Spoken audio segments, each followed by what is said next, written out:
Boom! There we are. Welcome in, everybody. Welcome back to the podcast. Welcome into another episode of the Triple Fantasy Football Show. We are now a proud member of Empire Media and the Empire Media Podcast Network. D-Mendy here, joined as always by Johnny Foosball, John Van Etten. John, it looks like the brick green screen from your shirt is gone. I don't know if I like it or not. Let's see. Nope. There he is. You rocked it all last week. Couldn't keep it up, but it's all good. It's all good. Also joined by the guy that seems to make babies cry. It's the Doc, Eric Mendelson. What's going on? Where does that come from? I don't know. I felt like it was something that applied to you. I don't know if it makes sense or not, but Thanks, man. I guess that's a compliment. yeah. And then also the handsome fellow at the top of the screen. You know him. He is the Brad Stradamus, aka the guy that wakes up at 4 a.m. every day to bring you the world of movies. How's it going? Can't complain, man. I want Aaron Rodgers on Washington by the end of the business day. That's a lofty expectation. We'll see what happens. But fellas, we got a special guest that if you couldn't see at the bottom of the screen here, I got to introduce him the proper way. We welcome in a man that can narrate a AWS cloud commercial better than anyone in the game. The co-host of the Fantasy Footballers and the Spitballers podcast, this Dungeons and Dragons god is the guy with the mohawk, the beard, the tats, and that can't be questioned. Did you call for a fantasy hitman? Because we got someone here who's going to assassinate the competition in Mike, the fantasy hitman. Wright, what's going on, man? Whoa, we got to pump the brakes on that intro. It's that's a little too fluff squad over there, but I'll take it. Thanks. What's up, guys? I appreciate the invite. Jumping on here, whatever it is we're gonna do. But man, before we get into it, y'all put your graphics team into overtime with the 30 countdown. Yeah, dude. You thought we were gonna give you 15? Yeah, you couldn't. You didn't get to 10 and be like, I think we could call here. He's like, nope, we're going 30 all the way down, uniquely animated. That's right. Make the people wait. I'm glad somebody said it because it does make me laugh every time that David starts all the way at 30 seconds. You know, the 30 seconds allows me to get my script up. It allows me to get settled in. I mean, for you guys, you can settle in. Don't tell anybody the secret sauce. Just let it stay 30. Because you David, can't. we do don't that have a before. script. Yeah. You're like I wait until the final 30 seconds before the show. That's when I actually get ready. Yeah. The hour before, who knows what I'm doing. It's like submitting a term paper back in college. You got to wait until it's 11:59 and then you get your best ideas. Dave does his best work under pressure. He's got the clutch gene, so we just gotta let him. Let him do it in 30. David, let's try to get it down to 25 next week, okay? I'll see what I can do. I don't know. I'm feeling like Steve Nash right now. I'm feeling clutch since he called me. We were talking Phoenix Suns before the show. Man. Well, if you're Steve Nash, you don't need 30 seconds, bro. 24 second shot. that would actually be a violation. I would need like 8 seconds to set up a play. Well, what was the book? It was like 13 seconds or less. I think it was. Yeah. Something like that. No, that's maybe 12. Maybe 12. 12 seconds. Okay. That's the movie that sounds starring better. Aziz Ansari and Jesse Eisenberg. Oh, this Oh, isn't it's 30 the minutes this or isn't the what? movie Okay. time. We already do I that haven't with seen Adam that one, Rankin Up. actually. We do that with Adam Rankin Up. So we'll actually talk something different a little bit today. We're pumped to have Mike on the show. Obviously, I think most of the people and their moms know who Mike Wright is. The moms, especially the moms. Yeah, there we go. What? But I got to first ask right off the bat, how badass was it to have Aaron Rodgers acknowledge you in that commercial? Oh my goodness, man. That was really, really, really wild. So they sent me that off take, through before the commercial aired. There was and they said oh, check this out, and it had like a wink emoji or something. And I watched it. I watched the whole thing. I'm like, what's going on here? And they kept my because I something super tight, and which was just it was absurd when I recorded it, and it felt so stupid. But I'm like, that's funny. I don't know if they'll keep that or not. And they ended up using that. I thought that's what all the hullabaloo was. What they were acknowledging that my line made it in, and I go on about it. I'm like, I'm gonna watch it again. Then I actually heard what he said at the end, and I lost my crap. My eyes like when I get excited, my eyes well up real fast, so it looks like I'm about to just weep. Because look, weeping is good for the soul. But my eyes well up, and I'm like I'm like I'm trying to talk to my wife about. I'm like, Aaron, the video. So yes, that was very crazy. Maybe the Packers will hire you to try to talk to him. I'm available. I'm available to talk to Aaron. We have a very strong connection. Very Goose Frabas situation going on. If you wanted to go to Arizona, would you say Kyler Murray go hit the curb? That's funny. We have talked about that, and it was no. I don't think we're a team that should trade the future for 37-year-old Aaron Rodgers. There's a lot of teams. Washington would be amazing. It would be amazing. Thank you for saying that. The more people that say I'm it, all in. the better chance it comes true. People are talking about it. Just theoretically, let's just say you did give up the farm and Kyler Murray. Do you think Aaron Rodgers in a Cardinals jersey, as your team is currently constructed, wins a championship? I think he improves our odds this year, but I think honestly, what I think Kyler can become, and what Kyler was at the beginning of the year before he got hurt, I think really is. I think it's only a few percentage points that Aaron Rodgers on this team having to do a whole new system, mesh with the team. That's true. I don't think it's like changes everything for Arizona. So that's why I wouldn't do. They're not. I'm sure they're not even entertaining sending Kyler away for Aaron Rodgers. No way. It's fun to do the mental exercise. Got a mental sweat. What would Aaron Rodgers on Arizona look like? So I don't think it changes it. It doesn't take us over the top. Also, my question. If I'm any team trading for Aaron Rodgers, I have them throw Jordan Love in too, and I give him my quarterback just to keep Aaron on his toes. Games. So we're talking about Jordan Love. I want to just really quickly talk about another quarterback, Josh Rosen. Do you, Andy, or Jason have a Josh Rosen jersey in your house? Oh, Jason does for sure. Jason was. I mean, we put that out there. We put our Nest camera footage. Jason loved Josh Rosen, and when it was setting up for the pick, he's on the knees on the elbows on the knees, just so panicked and tortured inside of holy crap, we could get the quarterback that I love. Selection is made. He freaks out. He is just up. He's dancing. He's pumping his fists. And he immediately bought a Josh Rosen jersey, and didn't work.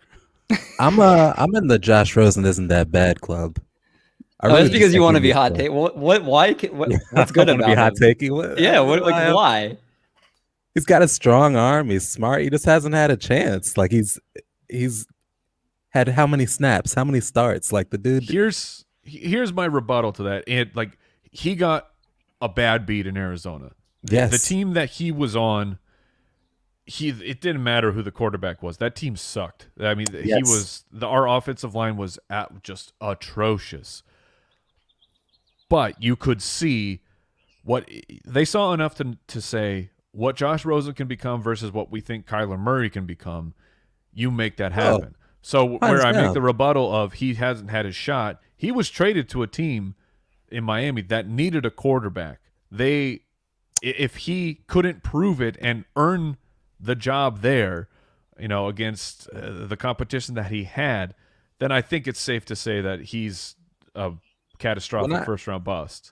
When I say, he's definitely a bust. But when I say, hasn't had a shot, I mean, like, go to a team that is actually invested in your success. When he went to Miami, it was just like, okay, well, here's your chance. If you can prove it, we'll keep you around. They traded a 2 for him. So that's like a second-round quarterback. They did, but I mean, you look at maybe he should move to tight end.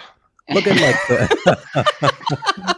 I feel like when he came out and said, "I'm the best quarterback in this class," and like his other arrogant remarks, everybody's they like, all say that. We're rooting for this guy. Josh Rosen is. I don't want a quarterback who doesn't think they're the best. I didn't mean to bring up Josh Rosen to have the whole show be a Josh Rosen. So right. we can let's Let's move on to some news and notes here I wanted to get into because we have a fun show planned here. I don't have the music that you guys use for Kerryon Johnson. I wish I did. But how do you feel about Kerryon Johnson with the Eagles? Is it anything to worry about if you have any of those Eagles, other guys in their backfield to invest in?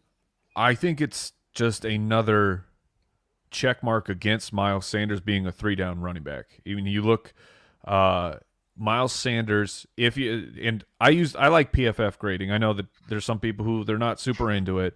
I think they do a pretty good job. Miles Sanders, I don't have the number in front of me, but he ranked as like 148 of 153 running backs in just his receiving chops. Like it was, and if you watch the Eagles games, you go, what is happening? Because we thought he had the skill set. He was pretty good at it as a rookie, but he was, because he got a few deep passes from Carson Wentz back then, but he was atrocious, man. It was so bad. And the fact that they spend the 5th round pick, which is not a lot, but it's Kenneth Gainwell. You know what he's going to do. He's the best pass catcher in this whole rookie class. He could play wide receiver if that's what they really wanted to do, but he's brought in for one purpose. Kerryon Johnson has passing down chops. That's one of the. I mean, he's been. I think Kerryon Johnson is better than what has happened to him. He's just been so hurt that availability is an ability. I get it. Teams get frustrated and they give up on guys because they keep getting hurt. But if he were to be able to stay healthy, I think it's another check mark that the team is saying, we're not very confident that Miles Sanders is going to be the 3rd down back. And I think people, not everyone, but I think the majority of people still view Miles Sanders as that potential 3-down stud who can be a real workhorse. And I don't view him like that anymore. Yeah, I mean, I can't say I'm too invested in taking him where he's probably going to be going in most drafts. Like, wouldn't you say he's probably going to be somewhere maybe middle of the 2nd round-ish? Like probably. So like that's a high investment to pay in somebody that has 5 or 6 bodies there with him. You have Kenneth Gainwell, you have Jordan Howard. That's vulturing touchdowns right there. Yeah, I mean, I forgot about Jordan Howard, to be honest. Jordan Howard's there. He's there. Never forget about Jordan Howard. He pops up when you don't want him to. 2 games a year, you'll have Boston Scott coming in there and being the guy. Yeah. So, no, it's a scary backfield. I'm interested to see where he goes once ADP kind of settles in a little bit. But the other news I wanted to kind of bring up here, Jawan James suffered a torn Achilles, $10 million base salaries in jeopardy. Mike, if you're the Broncos, this is a hard situation right now because if you don't pay him, you probably have the players being like, you guys are just, I can't even think of the word I want to use right now. Right. But like, what do you do? And that's another situation of, I can understand the team being really mad, right? I mean, they bring him in with a huge investment. He plays a handful of games, gets hurt. He then opts out, which I fully respect. Like, this is not me judging someone from opting out from where we were. Don't forget where we were when people were opting out. Yeah. But you're the football team, and you went ahead with your season, and it was it was very successful. I mean, you had a couple outbreaks, but as a whole, it was very successful what they were able to do. So I'm sure that the management is pretty frustrated with the guys who decided to opt out. Then you go into this, and now he's going to miss another year. Like, as the management of the team, you got to be really, really frustrated. But this whole thing of you have to be working out only on the premises. I mean, if the team can somehow prove like, oh, this guy was out, he was actually snowboarding and he tore his Achilles. He lying to us that he was working out. If somehow you can prove that, okay, you have beef because they put that stuff into contracts. Like, you can't ride motorcycles, you can't do dangerous That's stuff. what Madison Bumgarner did. Right. And and like Big Ben, like motorcycle crashes and stuff. But the guy is doing what he's well, we're not getting into Big Ben. But he's doing what he's supposed to be doing. He is keeping in shape for his profession. The fact that you have these strict rules that, well, if you get hurt working out on your own, like that's bull crap, man. The NFL is a tough place, and the team the team should do the right thing and find an injury settlement. Maybe it's not the full $10 million, but you pay him, I don't know, half of it, and you waive him or something, and then let's see if somebody else wants to handle the problem. I don't know his whole contract of how he'll hit the salary cap and all that, but you have to do something because it's bullcrap. I think they kind of have to pay him because that's an easy way to start like a labor versus capital fight. Like the next CBA go around. Like we can't have this kind of language. Exactly. Yeah, exactly. That too. Not even that deep, but yeah, people are just going to be pissed. And the current players, he probably has a ton of buddies there. Probably like, oh yeah, man. Well, best believe this will be a topic we'll talk with DeMaurice Smith tomorrow about. So what? Yeah, we got him coming on Thursday. We're big time. Or Thursday. Sorry, Thursday. Yeah. That's a get, man. Good for you guys. You can come on with us if you want. good invite there, Brad. I like it. But if you enjoy all the content we're spewing out, make sure you never miss a show by clicking the subscribe button wherever you find podcasts. If you want to hear more Triple Play, great news for you. We have a fantasy baseball and basketball show you can check out, available anywhere you get your podcasts. If you're enjoying the content, make sure you hook us up with a 5-star rating and review, just like Mike got hooked up with that Fireball Island set I think I saw while I was stalking I had to hook research myself up. I had to buy that. You bought it yourself? Yes. That wasn't given to me. Dude, but it's awesome. It's Fireball Island, man. What is it? What is it? How old are you? First off, I'm 29. Okay, that's fringe. So like I'm pushing 40 here pretty soon. But when we were kids, Fireball Island, it's this huge monstrosity of a board game. So it's when you're young, like this is cool. It's called Fireball Island. Can you make a cooler name than that for a kid? I don't think you can. And then you get to drop the fireballs into the angry volcano who like tries to hit you with them and knock you off the island. I mean, this game is fantastic. I was picturing, but I check it out. I was picturing a cinnamon whiskey drinking game when I heard the name. Yeah. Right. Okay. All right. The only thing is the name sounds really badass, but it doesn't sound like it might live up to it. I don't know. Actually, we might have to cut out what you just said there. I think that's a business opportunity. Oh, throwing tons of those out here. But yeah, so make sure you hook us up. Obviously, all our stuff's at Triple Play Fantasy socials, websites, tripleplayfantasy.com. Doc tweets all the stuff out that you don't care about. But remember, like Dad always said, why spend an entire paycheck on Disney World when you can go to Chuck E. Cheese? We like to think we're the Chuck E. Cheese of podcasts. If you close your eyes and you pretend, I may even sound like I'm someone even better. Heck, I might even sound like Andy Holloway if you pretend long enough. You know that Chuck E. Cheese filed bankruptcy, right? Did they really? That's what I thought. Since when? Don't compare us to a bankrupt company. I thought that was a compliment. When did they file bankruptcy? You guys have to tell me these things. When Charles E. Cheese.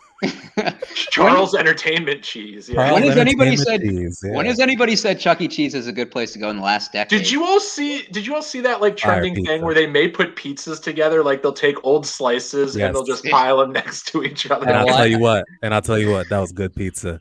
I remember that was part of my childhood. It was great pizza. Even if it was June 2020.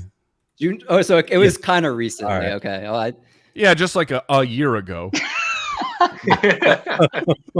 Changes. Okay, so we're like the day. Dave and Buster's. That's better. I mean, they're certainly what probably 2 years from bankruptcy. Yeah, I was about to say they're a self-sustained economy though, so I think they'll be okay. I'm sorry, guys. I didn't realize I was calling ourselves a bankrupting of lies here. So foreshadowing. But yeah. So anyway, check us out. We appreciate all the love that you guys can give us. Let's jump. Longest plug between Fireball Island and the Chuck E. Cheese Segway cutaways. Yeah, to believe it or not, that was not planned. So, so building a brand. You guys, Mike, you guys are 4-time winners of the People's Choice at the Podcast Awards, the 2019 FSGA winner of the Best Fantasy Podcast, the iHeartRadio 2019 winner of the Best Sports Podcast. Tons of other awards that I ain't gonna get into, but I did check that all the stuff you guys want out. It's a laundry list of here. I don't know if you've noticed, Mike, the entire Twitter world is blown up with podcasts since the pandemic started. It's been like the Big Bang Theory, right? Like everybody has a podcast now. Mm-hmm. You guys have been able. What's so funny about that? Where are you pulling these references from? That makes sense. I'm here for all science-related jokes and references. Please continue. Yeah, they have me self-conscious now. David, that show was also over. when it was on. Wait, were you referencing the show or the actual He's probably Referencing the show, Which not one the will you universe. which one will you give me more compliments for? The show sucks balls, man. I was Why are you referencing doing the show? I was referencing the the actual universe. science event. Yeah. No, you weren't. No, you Yeah. weren't. Because the universe would make more sense. You picked the show because it doesn't make sense. You'll never know. You'll never know. You'll never know.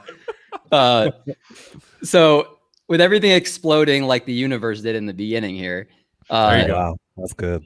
Mike, you got to walk everybody that's tuning in and us. We're building a brand, trying to build the brand. How do you guys go about it? We just have some questions we want to ask you because you guys are kind of at the point where I think a lot of people are trying to get to in the fantasy industry. So first question I want to start off with is I know you guys started in the tech gaming world before the FF Ballers, right? Yep. How did the idea come about? And then what made you guys decide to finally just be like, you know what? Like, I usually don't curse on the pod. I'll be like, fuck it. You guys were going all in. Let's do it. What was it? What happened? So there's definitely a few steps between the company and that decision where we went all in. But so the background is Jason owned a tech company. We made Facebook games, iOS games. Andy was, I think, the COO. He was just like a jack of all trades. I mean, he did so much stuff for the business. He was all over, from Photoshop to management to be just crazy. And I did the audio. I did the soundtracks, the sound effects, and some other stuff as well. But so kind of the genesis of the idea was first off, we have our league of record, which we reference on the show a little bit, and we wanted to take it up a notch because that's what that league is all about. Just like we're all really, really passionate about wanting to win that league. It's everyone's favorite league, which I'm the only person who's ever won the championship 3 times. Just want to make sure people understand. Nice subtle brag. And so one year, Andy and I are like, well, let's do a podcast. Once a week on lunch, we'll do a podcast just about the league, where we will review people's trades. We'll talk it really just turned into us talking garbage about everybody else's team, kind of what fantasy football is, a big part of it. But highlight if someone made a real smart move or a bad move, and it was really fun. Like it was just once a week. Cut loose and just mock your friends and know that they're going to listen to it, but they're going to have a good time, and it's just enhancing the league, taking it up to the next, another level. So eventually, the company is kind of, you can read the tea leaves that people better start getting resumes figured out, because we don't know when it's coming, but it's coming. And it was all we did in the office, really. I mean, we would do our jobs sometimes, but fantasy football was the life of the office, because a lot of the other guys in the league worked with us too. So we would talk shop all the time, and it eventually turned into, okay, if you could do whatever you wanted to do, and working in fantasy football sounds pretty freaking cool, and how do you make that happen? And we said, well, we're already doing this podcast. What if we tried to make a podcast forward-facing? We're making a public one, where we're actually going after it, seeing if people listen to our advice. And it was just Andy and I, and we were making some episodes, and it was just, it was so bad. We sucked. We were awful. And eventually, and Jason was listening to it because Jason loved the league podcast. And he was talking to us. He's like, guys, the fun is not there. Somehow along the way, when we went to the quote real show, we got nervous. We felt like we had to present ourselves in a certain way. We had to be network TV. You had to be ESPN. That's the only way you can go about it. You were and making it ruined it. You were making Big Bang references, Chuck E. Cheese references, all that stuff, all those mistakes. Yes, huge mistakes. And we were so reserved. We weren't being ourselves. Our personality was completely masked and hidden away. So eventually we start getting better. We start improving. And I mean, no one's listening to the show, but we start improving, and then everything explodes with the business, and it is time now. Everyone has to find a job. And we say, hey, everyone's trying to find their job, what if we kind of do this on the side, the Footballers podcast? Let's bring Jason in. Let's bring that third voice. I mean, Jason's the funniest guy I know, and he'll give good advice. He'll really improve the podcast. So we bring him in, and then we make this decision. Let's start in the off season, because the best time to start talking about fantasy football, whatever it was 7 years ago, is right after the Super Bowl, because but we were insane, and we were making the show that we wish somebody else would make, because we hate like Sirius XM. As soon as football is done, at least maybe it might be different now, but at the time when football was done, now they're on to baseball content, and I'd rather put a needle in my eye than listen to fantasy baseball talk. No offense, fellas. Ouch. Yeah, I was gonna say you won't listen to our baseball ones. I take it. I actually like baseball, but I just wanted to hear about football. That was my passion, and so we decided, okay, let's go for it.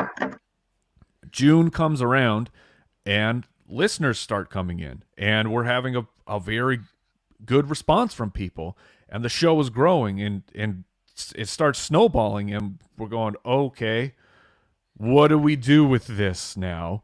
And we made the decision in, I think, June, of saying, okay, guys, if this is going to work, and we think it can, with the listenership that's coming in, we think we can make it work. Once August hits, we have to do 5 shows a week. If you want to be the business, if we're going to compete with ESPN, we're going to compete with CBS, we have to be 5 days a week. So we committed to it. We made that work. And the business was, I mean, it took forever for any sort of money to actually come in from the podcast. I remember getting our first sponsor ever was we did a read for Audible, which is pretty common on podcasts, but we do our read, and I think it was worth like $200 or something. And we're like, guys, we just made $200 in 60 seconds. I mean, that's not actually true, because there's months and months and months of work, but it was this weird feeling of like, I just read something for 60 seconds and advertised this service, and I'm going to make $200. This is awesome. But somehow, some way, we all made it. We kept the business going along. We figured out how to buy months at a time, how to keep people paying their mortgage so everyone's family could keep eating, and our spouses didn't turn on us. And then we just now we're here. And now we're here to live. Life is good, man. Can't complain. It's like Manscaped now. Like everybody has Manscaped. Yeah. You're darn right we do. No free ads. We're not a Manscaped pod. We used to be. Okay, so that then leads into the next question I had.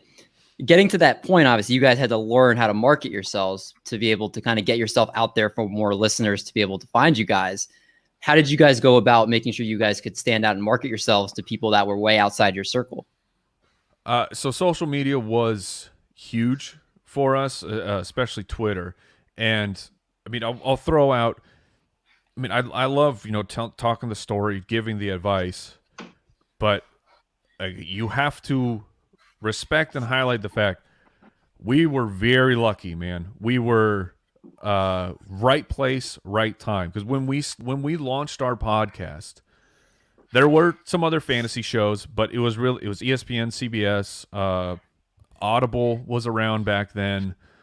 I think like the fantasy football guys, but the podcast space of fantasy football did not look anything like it does now, and podcasting was just about to hit a real hockey stick growth curve, and like meanwhile I'm just highlighting that fantasy football podcasts weren't all over the place, because writing on the web was. Everybody had a blog. Everyone was doing rankings. And so doing the podcast was kind of a way to separate ourselves in a market that we felt like there was an entry point. And we hit that right at the time that podcast was growing. So while I'm giving what I think are good tips and advice, we found a magical sweet spot right on the bat. Just right place, right time. And luck is a big part of life, man, whether we want to admit it or not. So, Mike, you had mentioned that 200 revenue you made is kind of like a holy crap. We got, $200 for reading this for 60 seconds, even though it was, right. Months in the making. But prior to that, did you give yourself certain benchmarks to hit, number of listens, social media followers, amount of interaction as kind of benchmarks to success? No, success was mortgages. That was the success point. Was okay. Next month, will we have enough revenue coming in to make sure that everyone can make their mortgage payment on time while still paying all the other bills that we have, and making sure that we all have groceries and things like that. So that was the benchmark. I've never really thought of how many setting the success. Trying to compose my words here of how I want to word it. I think a lot of why we are where we are, we're the fantasy footballers. One, the three of us all were in the exact same stage of life. We all had 3 kids. Like, we're all within a 2-year age gap. So, I mean, we're all on the same course, right? We already have, one of us isn't very young, like hungry for social media fame. One of us isn't trying to retire and save up the money for that. You're like, we're all on the exact same part of the journey, which is very fortunate. And I don't think any of us ever set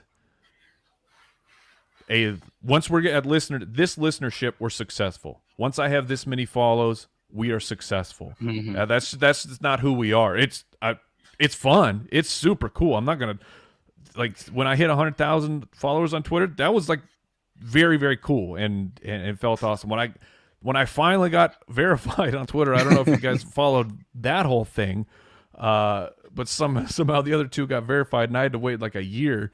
And Really? Oh yeah, it became this whole shtick on the show where they would check in to see if I was verified, and it was a disaster. And so those things definitely were meaningful and fun, but that never set the standard of, are we a success right now?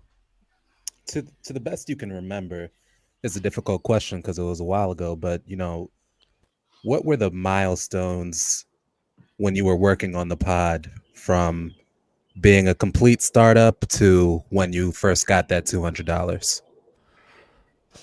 So the $200 was from our podcast host. They had I think it was like, you have to be averaging 1,000 listens or something a show, and then you can opt into their advertising section, and then you split some revenue. And the moment where, so there eventually became companies like who we worked with for a very long time. Their name is Midroll, and they're like an advertiser broker. And we thought we were a little cooler than we were, and we reached out to them, be like, we're pulling in like 10,000 listens an episode. I think you guys might want to pick us up. They're like, yeah, that's really nice. How about you reach out to us when you're like closer to, like 100,000 a show? And we're like, oh, okay, thanks for that. But we kept in contact with them. We were not overly aggressive, but just persistent, and we kept reaching out to them as the show was growing. And once we kind of had a contract with them, that was a security, financial security that was brand new for the show. It wasn't everything. I mean, we had to take some really, really bad deals in the very beginning because of just the way that finances work in podcasting. But that was when we signed that first contract with Midroll, that was a really big deal for the business of like, we need to keep scratching and fighting and for everything we can, but this is going to work. Hmm. Yeah, What do so you think? Oh, my go ahead, bad, Dave. Go ahead. I was just going to say one thing that I think people don't realize. One of the slogans you guys have it on your site is you guys are highly accurate, highly entertaining, and of high production quality. Oh, And that's I our don't- Triforce, man. Our Triforce of power.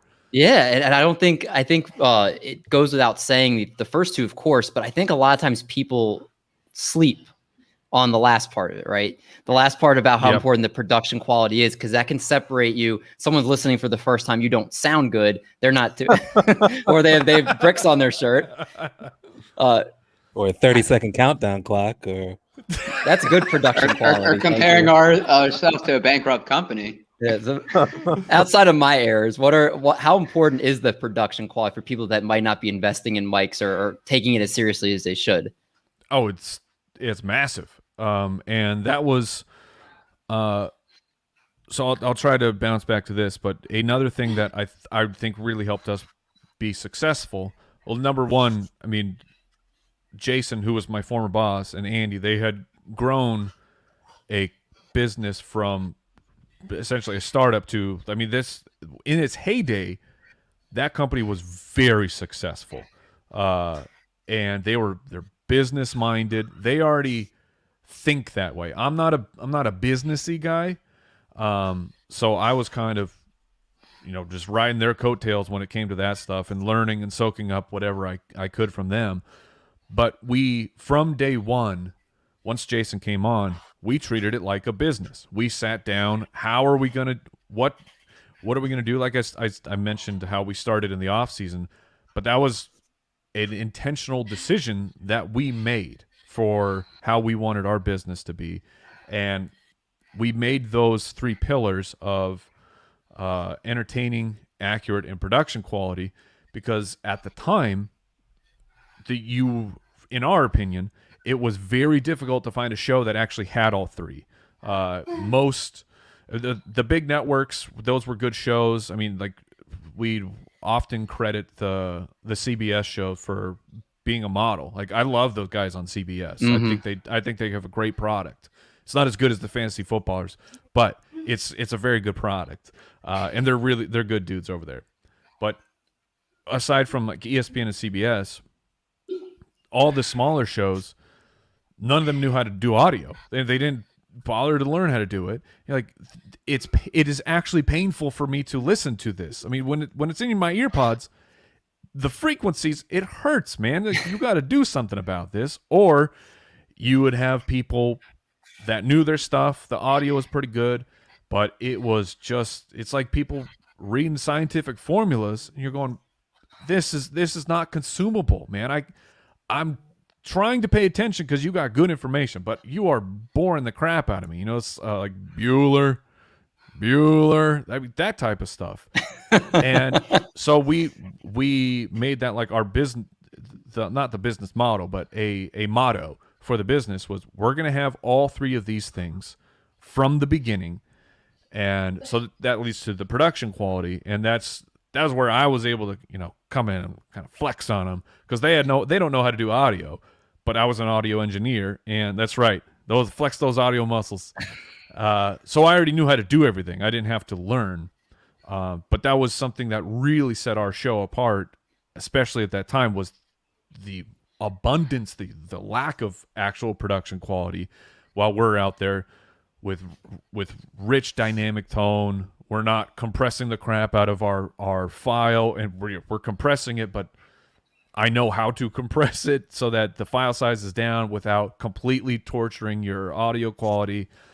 But you only have, I mean, to go cliche, you have one chance to make the first impression.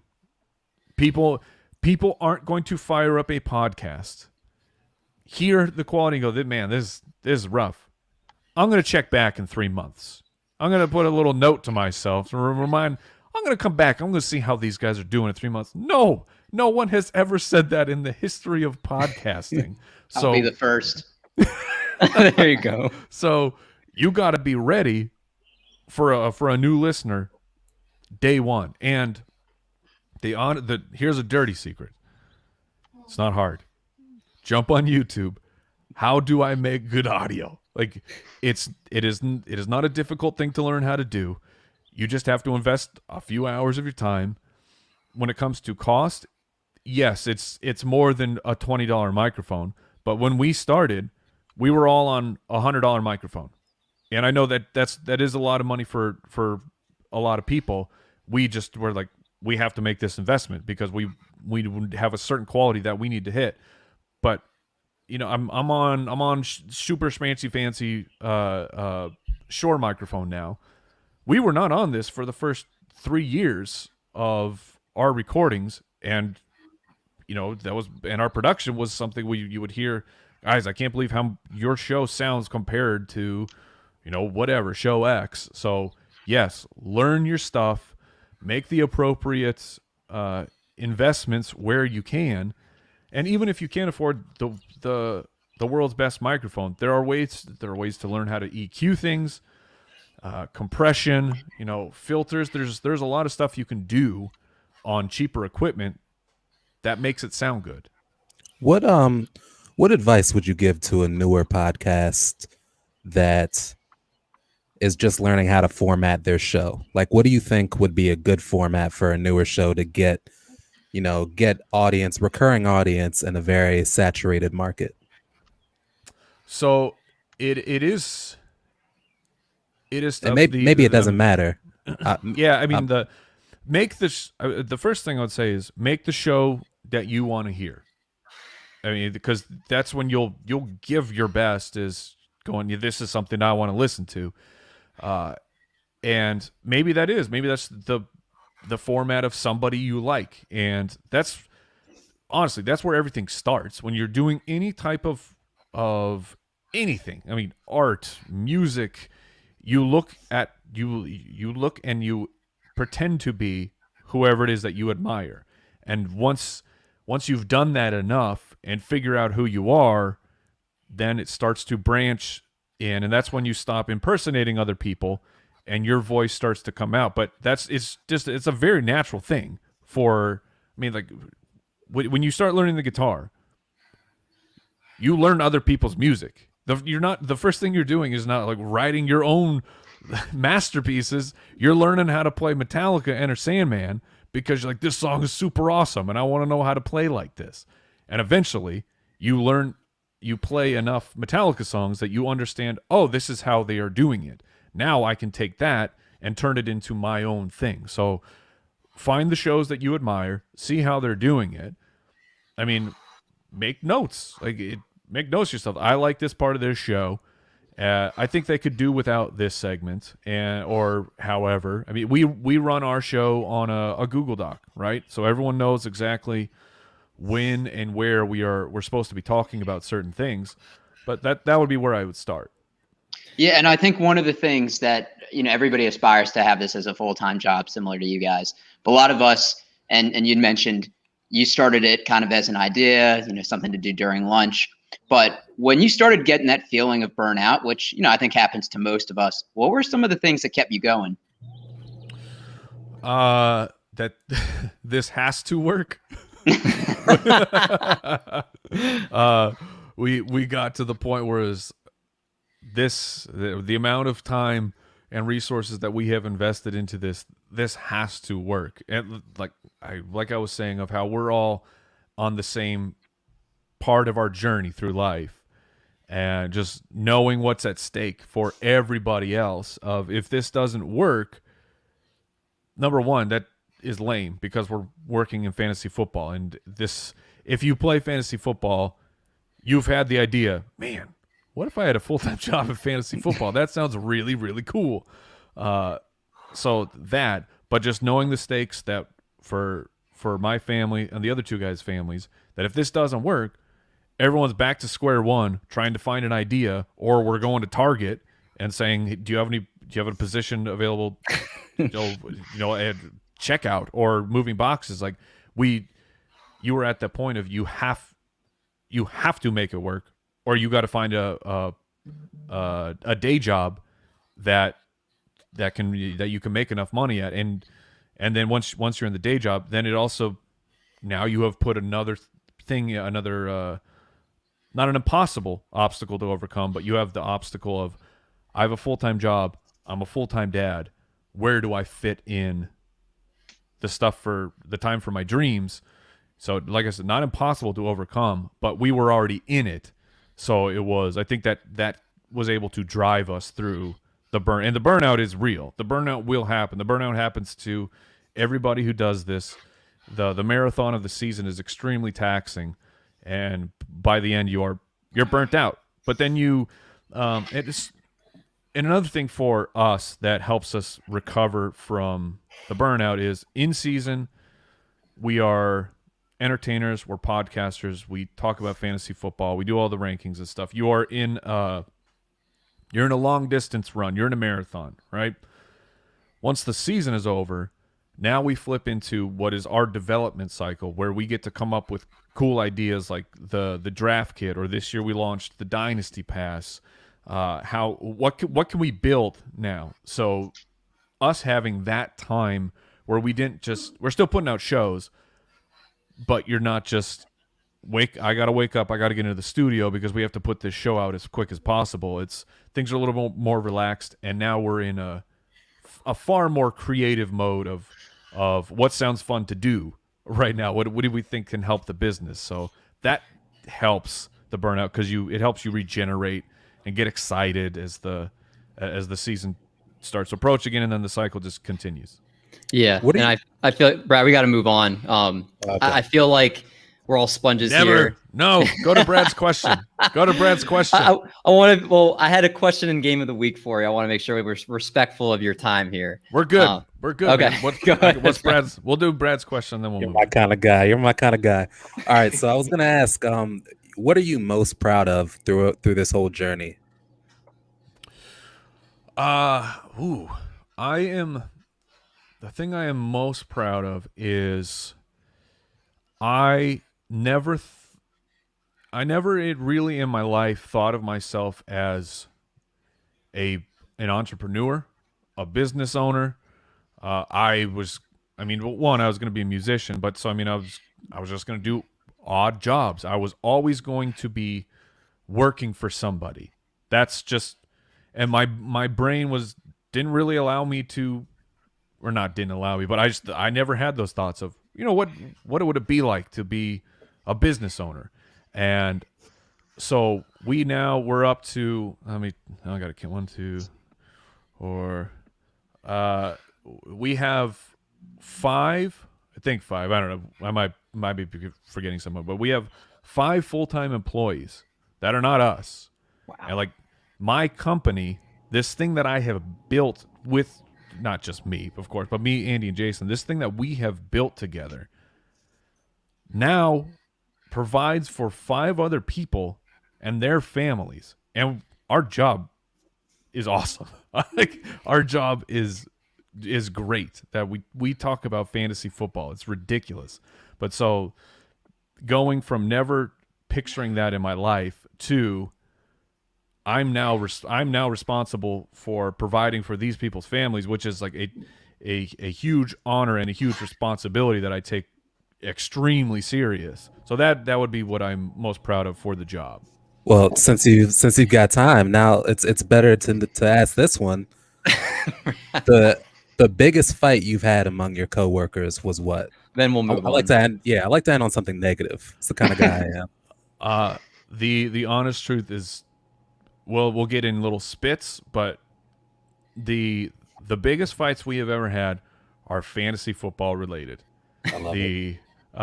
Like we had the only moment I can think of is we had one time on the show and we left it in. I was giving advice to trade Trey Burton after he had kind of scored.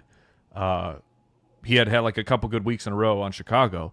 I'm like, you got to bail out. This is I don't believe in that this is going to be moving forward. And so Andy was pressing me on it. And then he said something about like, well, that feels like empty advice. And it's just like, I got mad because he was talking over me. And I just got to the point, I'm like, would you let me talk? And and that's the only time that's ever happened on the show, and it became Passion. super awkward. But that was it. Other than that, like, we're all very aligned, thankfully, of where and what we want the business to become. That's awesome. I mean, again, it's definitely hearing somebody that's been there and it's kind of gone through what we're going through right now to try to build something. It definitely is inspiring for us. Again, I think we're all SpongeBob here trying to soak this thing up. So appreciate you kind of giving your wisdom and advice. But we talked about format. We do have a format here that we try to be unique with. So we're going to have you go through the triple play chamber here, if you will. And that starts off chamber. Yeah, I don't even know why I called it that. The triple play something. I'm not good with comparisons today. The triple play Fire Island. See, there we go. That's why you're here. Fireball Island. Thank you very much. You're right. Okay. So we go with the question of the week first. Little take on me to get the mood right, get it set. Okay. I figured you're a take on me type of guy, right? Like likes the classics. You know it. All right. So our question of the week is sponsored by Monkey Knife Fight. Make sure you use promo code TRIPLEPLAY at checkout and you get your deposit up to $50 match when you become a new user and use that code. We are now an official affiliate to them, so we'd like to try to spread the word, help pay the bills a little bit here. So if you're looking to win some cash, Brad and Eric help run our Monkey Knife Fight shows that you'll see once a week. Make sure you can win big. Our question of the week, which NFL player do you think has the highest alcohol tolerance in the league? So... So, Mike, we got to start with you. You're the guest. Who do you think it is? Oh my goodness. Now, do you go with it's got to be one of the guys in the trenches, the big guy? You got all that area for the content to go, or is there someone who's real small? All right, I have my answer. He's not in the. Is it okay if he's not in the NFL anymore? We'll give you a pass. We'll give you a pass for today. I've never seen somebody who can eat garbage. This is like his nutritional entire setup is garbage. And Chad Johnson eats only McDonald's. Yeah. Somehow this man, and no shame, I've had periods in my life where I only ate McDonald's and things. Yeah. I didn't look like him. I didn't look anything like that. Go ahead. Usain Bolt at the Olympics ate McDonald's in the Beijing Olympics. Maybe they're on to something. I don't know. Yeah, maybe they are. But Chad Johnson, he's got a superhuman metabolism.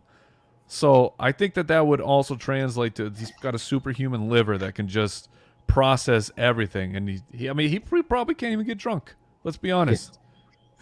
Can you imagine Chad Johnson drunk and going on Twitter? He might put out. He might put out something about getting a 2.2 GPA or something like that. It'll probably be exactly the same. It probably would be. Doc, what about you? What's your answer? So mine was David Bakhtiari, and if you saw that video of him and Aaron Rodgers at a Bucs game where they do a chug off and they drink one, and then Rodgers is done and Bakhtiari's just slamming beer after. He's 5 deep. Yeah, he drinks 5 beers in 4 minutes. So until I see video evidence of somebody matching that, that's my answer. Johnny, what about you? I didn't have one prepared, so I actually have to steal him from the sidebar. It's got to be Sebastian Janikowski. He looks like he rolls up with a 6-pack and a pack of cigs and then kicks a field goal. And I don't know if this is true or not, but I heard a story where he was drunk and disorderly, and he tried to pay off the police officer, and he was getting in trouble for it. And he said, "No, that's just how we do things in Poland." And he got away with it from his lawyer. He was trying to pay the fine up front, was his claim. He was trying to pay the fine up front. Oh, that's good. That's a story. Brad, what's yours? And I don't know if it's true or not. Yeah, I'm gonna go off the board here. I'm gonna go somebody like Zach Wilson. At a BYU, he's not allowed to drink. He's probably a wild man. What a pull! I mean, is he even old enough to drink right now? I think so. I think he's probably 28. They all go on mission. Yeah. Could be. Well, Brandon Whedon style. Yeah, exactly. I mean, someone said in the comments, it has to be Gronk, right? That's Gronk. No, because he just pours the beer on his head. He doesn't drink it. Yeah. He pours it on his head. it gets on the floor, and then he doesn't drink it. No, actually, that's a good point, John. He's smart. Yes, that's good. All right, well, that was a good group of players. Let's go to the last segment of the night, and let's get the mood started right here with Oh, we're getting a little funky now, getting a little. I'm glad you have that as opposed to the other one. Oh, the oh, Brad, it's too sexy. It's a PG show. So game of the week. We like to do a different game every single week. We'll do like a spelling bee. We'll do a Twitter followers guessing game. We do a bunch of different things here. I know you guys, it's Spitballers. You guys do like a Would You Rather game sometimes. So we have a version we like to do called a little triple play, this or that. And they're very unique questions. Hopefully at least one you've never been asked before. So Okay, so if it's triple play, it's this or that or that. oh damn it. Damn. That's a That's real, why he's a you gotta pro, keep man. up, man. That's We're why he's a finding a pro. new host. We're Mike, finding a new Mike, host. what are you doing to me? Putting you in a You got him body bag, nervous. apparently. Oh my god. Yeah. I don't even deserve to wear this hat He's anymore. he's ratioing you. Yeah, he is. All right. Well, now I know we'll do this for the future. It'll be 3 options, but for now, it's going to be the discounted 2 here. All right. So we got 10 quick rapid fire questions for you, and then we'll get out of here. Starting with number 1: Arizona Cardinals win a Super Bowl, or you score your dream guest for your podcast, whoever you want that to be. Super Bowl. Who would the dream guest be? Oh, who would the dream guest be? Yeah. Probably Fitz. Super Bowl winner Kyler Murray after he wins. Oh man, no, Larry Fitz. He's our white whale, man. Yeah. He's the hometown hero, and we've never been able to get him on. But you've had Pat Mahomes, so you've already been the top of the mountain. So that's good. Next one. You can only bring back 190 snack. What is it? Bring one back. That's not a this or that question. Well, not a would you ruined rather? the format, so now I'm going everywhere. I don't know. You'd have to give me a list of I don't know what's gone. Scooby what's- snacks, Scooby-Doo cereal, Pepsi Blue. what about we'll get Crystal Pepsi back in here. Oh, that's a good one. That stuff was insane, and I people forgot lost about their Crystal minds Pepsi. for it. What about Dunkaroos had they not come back with They're that back. They're choice? Dunkaroos are back. I said if they had not come back. I was never a big Dunkaroo guy. Fair. Did Dez catch it? No, Ooh. the rule was called appropriately. He did not catch it. All right. Get all your tattoos removed, or you have to watch the Cardinals Super Bowl loss every day for the next 10 years. Oh, do I have to watch the whole game? You gotta watch the whole game every day. That's a That's time sink that's just too at that long, point. man. That's 3 or 4 hours of my life. But I mean, so I guess just for practicality, I have to remove all my tattoos, and then I get to pick new ones. Okay, there we So go. There's a bright side. All right. Would you rather be able to rewind or put your life on pause? Ooh. Rewind. I like to pause things so I can get some naps in. Can I get a nap here? But rewind, man. If you could just like those moments where you feel yourself saying something like, I should not be saying this. If you could rewind, I mean, that'd be great. I mean, you'd be able to be even millionaire, billionaire, know all the lottery numbers too. So, Yeah. I mean, good answer with that one. All right. We're going to get a little bit more off the wall with these next couple here. Would you rather go a month wearing a cape or an eye patch? Oh, cape. Oh, that was no hesitation. Why? What? Because capes are awesome, man. Like it's a travesty that they are not publicly acceptable. And in fact, if someone's wearing a cape, they look weird and you judge them harshly, as I would probably judge somebody wearing a cape. But if you gotta go with one, at least look like a superhero. You guys should maybe do that for one show. Just be the superhero edition. Make Wear it some capes. acceptable. Make wearing capes acceptable. Normalize capes. I'm going There to start we a go. movement. We're going to start a movement starting on this show. Would you rather fight like Mike Tyson or fight against Mike Tyson, I should say? I'd like Or- to fight or- like Mike Tyson. Fight against Mike Tyson, or you have to talk like him for the rest of your life. Oh my gosh.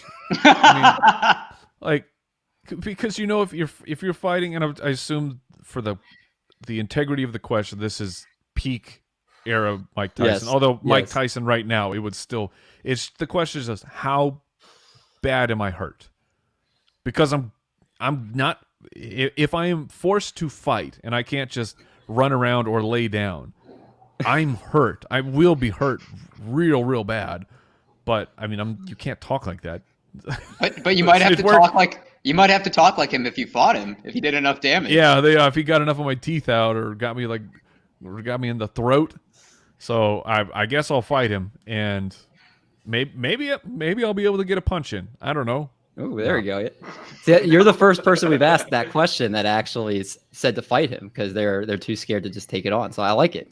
You should take your beating and get out of there. You should put in your LinkedIn profile that you have a lot of courage. I don't know if it's in there or not. People go on Realistically, LinkedIn. it's just the one punch, and then that's what I mean. And you're going to sleep. Yeah. All right. Well, then I know you're a big Batman guy, right? Yeah, I like Batman. Would you rather keep Batman Beyond or Batman the Animated Series? Ooh, Batman Beyond or the animated series. I love Batman very much, and it doesn't matter. Either one of those can go. And I know that's Oh, damn. like people are really into the animated series. When I was a kid, that was not my speed. That was not what I was into. So Okay, who's the best Batman? Christian Bale. Yeah, Yeah, my that's man. easy My one. man. That's an easy one. Good answer. George Clooney. Yeah. Get off the pod. Get off the pod. Last two. Would you rather have finger-sized nipples or nipple-sized fingers? That's a good one. Finger-sized nipples. He asked Matt Berry this, by the way. But he had a loophole. He had a loophole for it, so I was just to see. If you could That find sounds it. like Barry. I mean, I guess you got to go. I'm going finger-sized nipples, and you just tape them down, right? Because they're nipples. They're real floppy. You know, I mean, But then Unless- they'd still pop out in your shirt. Like if you had a tight shirt on, you'd see the outline of it. It would just be sticking out. a little bit, but I like my fingers. They help me. That's fair enough. Matthew Berry did have the loophole. He said if they're nipples, aren't they flat against your body anyway? So it would just be in the shape of a finger, but you wouldn't be able to tell if you had a shirt on. Okay, That's the loophole, okay. I guess. But I mean, they aren't flat. Barry's They're just not. telling on himself and his super inverted nipples. Yeah, they're like little mountaintops. All right, last one. Do you pull your toilet paper from the bottom or the top? Do you pull it So you know, like Or if you like, have a do you roll have of to toilet tear it? paper, do you pull Yeah. it like that or do you go like that? over or under? Yeah. Yeah, you go over because I'm not a psychopath.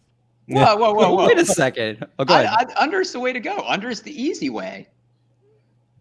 No, go look at the patent for toilet paper. It is there, man. It is over. It's like throwing a baseball overhand is not a natural motion. Underhand is. You just go under and scoop it like that rather than going over and pulling. I don't get- think we're bringing baseball mechanics into this. It's much easier to pull the toilet paper from the front than because you can one-handed rip. real Going answer from, is a bidet. going from underneath bidets are bidet life, man. Look into it. That's the real answer. Yeah. Yes. Yeah. Yes. No, but- bidet life is real. People, it's weird. Just embrace it because as soon as you get an anus that clean, Yeah. you'll never not use a Normalize bidet. bidets and capes. Yes. There we go. That's a good T-shirt. Oh my God. Well, on that note, Mike, we were absolutely just had such a blast having you on the show, man. It was a treat for us, and we really thank you for your time. Appreciate it, guys. Thank you. Anything before we leave? Obviously, everybody knows the fantasy footballers, but any other stuff you'd like to plug just for the people that are listening that you want to let them know what's coming up? Just follow me on socials at FF Hitman and the footballers. We do it. It's Dynasty Week. We're trying something out on the footballers. We are a very redraft based show, but you know that we dabble into Dynasty from here every once in a while. But this week is all Dynasty, so check that out. And we have a live stream tomorrow. I think it's at 11 a.m. Pacific. So if you want to follow our socials, then you'll probably see when we pop up. I don't know. But sometime tomorrow, the footballers will be live. Mike is a great follow. The fantasy footballers are obviously great follows. Please make sure you're checking them out if for some weird reason you live under a rock and you haven't already. The rest of this week, we have tomorrow we have the Schwab from Stump the Schwab. He's coming on and hanging out with us. And then Thursday, Demore Smith will be here, so we'll be live for that show. So make sure you check those out. Until then, we will catch you all later. We're going to make like a bread truck and haul buns.